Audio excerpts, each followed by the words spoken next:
headaches frequently, I'll never forget spending time at my friend Misty's house as a teenager. Her mom would disappear for days in her darkened bedroom with a migraine. On the rare occasion that I get a headache, I have a glimpse into the world of women who aren't so lucky. In this video, I'm going to share some insights into Oriental medicine and how I relieve headaches. We use a natural approach that focuses on addressing the root cause. Stick around so that you don't lose another day of your life to a splitting headache. And if you're new here, I'm Dr. Gayla Gorman, a licensed acupuncturist, naturopath, and author of What's Your Kryptonite? On this channel, I'm here to help you reverse the effects of chronic stress so that you can cruise through midlife and beyond symptom-free, so that you can put an end to common midlife symptoms like chronic fatigue, insomnia, mood swings, issues with gut health, and even weight gain. So I promised you that I was going to show you how Oriental medicine deals with headaches differently. Well, let's just start by talking about the location of a headache. So if your headache tends to happen in the temple areas, sort of on the side of your head, then in Oriental medicine, that relates to the liver and gallbladder. And so that tends to tell us that it may be related to eyes, potentially eye strain, or maybe you're having a problem with liver toxicity, even processing fats. So the location of your headache is a clue. The next location potentially would be like a forehead headache. So on the rare occasion that I get a headache, it always happens right here, right above my right eye, just directly above my pupil. There's actually an acupuncture point there that we use sometimes, depending on what's going on. And that point, anything in your forehead area, if that's kind of the epicenter of your headache, that tends to point to stomach or spleen. It's more of a digestion oriented problem, and I can tell you from experience that is definitely what is happening whenever a headache shows up for me. The last place that we can talk about here, and of course there are people who get a headache like at the top of their head, or literally their whole head feels like it's splitting. But if you're getting a headache like at the base of your skull, that tends to be what we refer to as a kidney bladder headache. And that tends to be more stress related. So it can be more systemic, let's just say, when it is base of your skull kind of headache. The other thing that we want to usually know about a headache is if it's dull or if it's a stabbing feeling. Maybe it's really intense, like a migraine.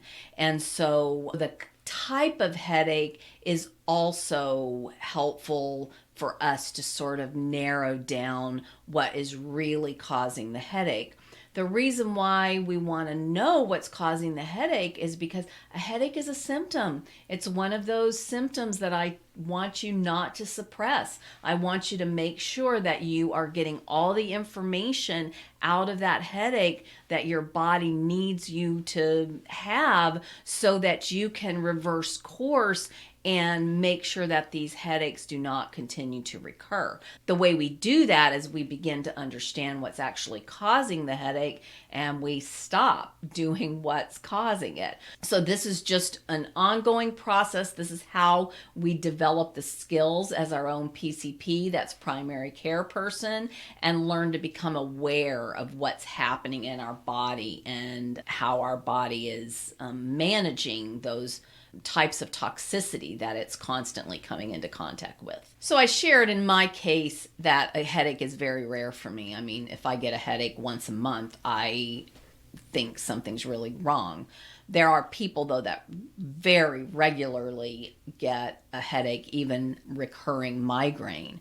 And so depending on what you've got going on, if it's a rare headache, it's even more important to sort of retrace your steps. A lot of times you can determine what caused it. You may know that you drank an extra glass of wine last night and that was contributing to it. But if it's a recurrent, especially a recurrent intense headache, there's probably some sort of cocktail essentially of toxicity that is getting triggered. So it's always sitting there sort of stewing, but then at some point it'll get triggered and boil over.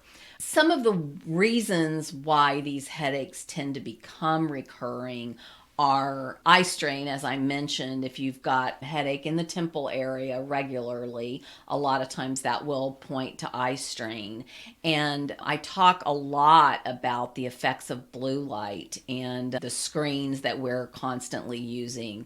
So if you get regular headaches and you are on screens a lot, then using blue blocker glasses, especially at night, if you have any problems with sleep, you're going to want to use the sunset blue blocker lenses that will really help in the evening so that your melatonin production is not disrupted.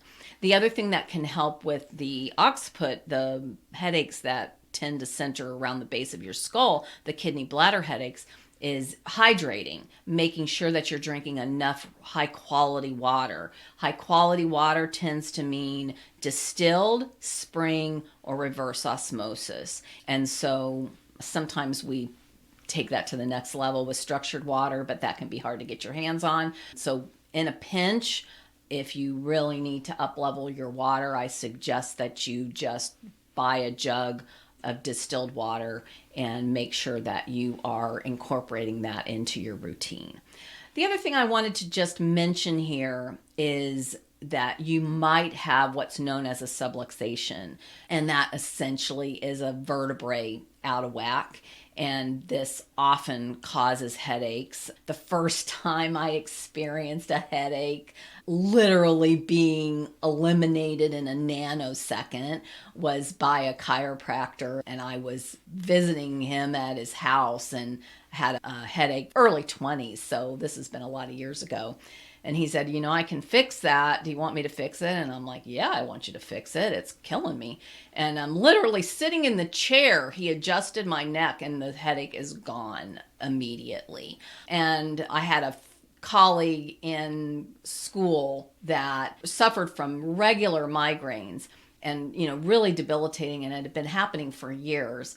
And I kept telling her that she needed to go to the chiropractor, and she had not made it a priority. And so she finally went and literally problem solved years of suffering from a headache, and it was due to a subluxation. So if you haven't tried chiropractic and you suffer from headaches, that definitely is something you want to consider. All of our organs are controlled by the spine. They're innervated from the spine. And so if your spine is misaligned, if there is a subluxation, then that can definitely affect all kinds of functions and systems in the body. So one of the other things just to make sure you're aware of, anytime you have a headache, especially when it's like sort of a new headache, something that you haven't been experiencing, or maybe even a headache that you've been kind of experiencing a headache and it keeps recurring, but all of a sudden now it's really escalated, it's really serious. Sometimes these can really point to big problems. So I'm going to share a couple of stories here with you. This first one, this is a 52-year-old man in Florida, and he received treatment for a life-threatening tapeworm that was found in his brain. He had a medical history of migraines that was complicated by type 2 diabetes and obesity, but he'd begun to notice that his migraines were becoming more severe and they were unresponsive to his usual medication. So this is risky. This medication he was taking for his migraines was essentially suppressing symptoms, and what he needed to be doing was doing a better job of managing his diet and the kinds of things that would help him with his diabetes so that he was controlling the headaches naturally. And then when he got a headache due to the tapeworm, it would have stood out. It wouldn't have seemed like it was just the same old symptom he'd already been dealing with. So this patient was admitted to the hospital, and following a CT scan, an MRI, and blood tests, it became clear that he was suffering from a potentially life-threatening infection caused by the presence of a larval tapeworm in the brain. So I know this sounds crazy, but this kind of stuff really does happen. And it's not super common, but I just really want you to understand that headaches are serious business, and you definitely do not want to take them lightly. And if you are getting headaches, you definitely do not want to suppress the symptoms. You want to get to the bottom, the root cause of what's really causing it. Here's a similar story. This man was from Napa, California, and he had emergency surgery after doctors discovered he had a parasitic tapeworm living in his brain, just like the other guy. He was visiting his mom when he had the worst headache of his life. So his mom calls 911 and rushes him to the hospital, and the doctors revealed that he wasn't suffering from a migraine, but the headache was the result of a parasitic tapeworm attached to his brain.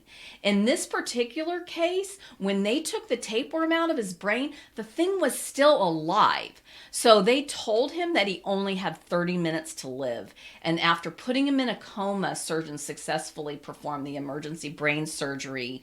And using a tool with a camera on it, the doctors discovered the sac of larvae from a tapeworm inside the brain. And so this is just another one of these crazy stories. But literally, when these worms are still alive in our body, this is the definition of a parasite. It sucks the life out of its host. I know the parasites in the brain is not a common problem, but I wanted you to understand that when you have regular headaches, or even a headache that just sort of comes on, this thing might have been growing for a while, and then all of a sudden it presses on something that is really problematic. Or maybe you had a headache that would have been a normal headache, but because of this additional toxicity, essentially, it pushes the headache through the roof. Again, as I've mentioned, to take headaches seriously, and just know that if this is a new or a really acute situation, this is an emergency, and you're going to need a professional to take a look at it. Sometimes medical intervention will be required, as we've seen here. These required brain surgery. Hopefully that would not be something that would happen in anybody's world that's watching this video, but just as a reminder, you want to stop the symptom suppression, and that means no pain relievers. So if you're getting a headache more than once a month, that is way too often to be getting a headache, and that really points to some accumulation of toxicity that needs to be dealt with. So headaches are a sign of stress that's turned toxic, or toxicity that's creating stress. And this is just an example of one of the countless ways stress creates symptoms and other health issues, especially during midlife. I created a video that shows you how to eliminate these symptoms naturally, so I'll make sure to link to it below this video. But make sure you hit subscribe too, because I share a lot of tips when it comes to dealing with stress that's become toxic. Relieving the nasty symptoms stress creates makes cruising through midlife a breeze. So migraine is defined as a chronic disabling condition which influences all physical, mental, and social dimensions of quality of life. So, like, a migraine is truly debilitating. I have seen it at work in the lives of people I care about. So 12 to 15% of the world population suffers from migraine. So that's like more than 1 in 10. That's kind of a crazy number, right? This disease is more common among women. The onset, frequency, duration, and severity of migraine attacks might be affected by other predisposing factors, including nutrition. So this particular study that I'm referring to here was conducted to determine the relationship between headaches and nutritional habits. So they were looking particularly at the frequency and type of foods that these women consumed, and focusing on women that were suffering from migraines. And so what they found was that correcting dietary patterns could prevent headache attacks and reduce the complications arising from drug consumption in migraine patients. So many migraine patients take medication for the migraines that the side effects are often worse than what they were dealing with the migraine alone. You're much better off dealing with the adjustments that I suggest, the natural and lifestyle that will help you not just with the migraine, but improve your overall well-being. So if you're gonna change your diet, what do I suggest? Well, we always start with avoiding the Fierce 5. Fierce 5 is one of the 7 ways that I use to initiate a human energy system reboot. If you are not familiar with my human energy system reboot program, you will want to reach out to me. You'll find a link below this video somewhere, but just know that the Fierce 5 is dairy, alcohol, sugar, yeast, and gluten. So those are the 5 things that I have found most common. Yes, there are other things that can create a problem, including artificial foods. And this isn't just MSG. These preservatives in all forms can really create headaches for a lot of people. So these are the kinds of things that I would be looking for: eliminating these artificial foods and avoiding what I refer to as the Fierce 5. The other thing that I know I have found in my past was that too much caffeine tends to create headaches, but then trying to wean yourself off of caffeine will create like a withdrawal headache. And so if you feel like you're chasing headaches with caffeine, that's a clear sign that you need to back off. But if you don't want to do what I did, which was essentially go on a luxury vacation to Hawaii and choose that moment to eliminate the caffeine, which means I basically laid on a lounge chair for 5 days with a splitting headache in my withdrawal from caffeine. Fortunately, it got the job done, but there are easier ways. You can just consume a little less, a little less, a little less, a little less until you get down to maybe, if you really feel like you need your 1 cup of coffee in the morning, go for it. But that's probably enough. And if you're one of those people who's consuming energy drinks and really just jacking up your nervous system on caffeine all day long, that's got to stop.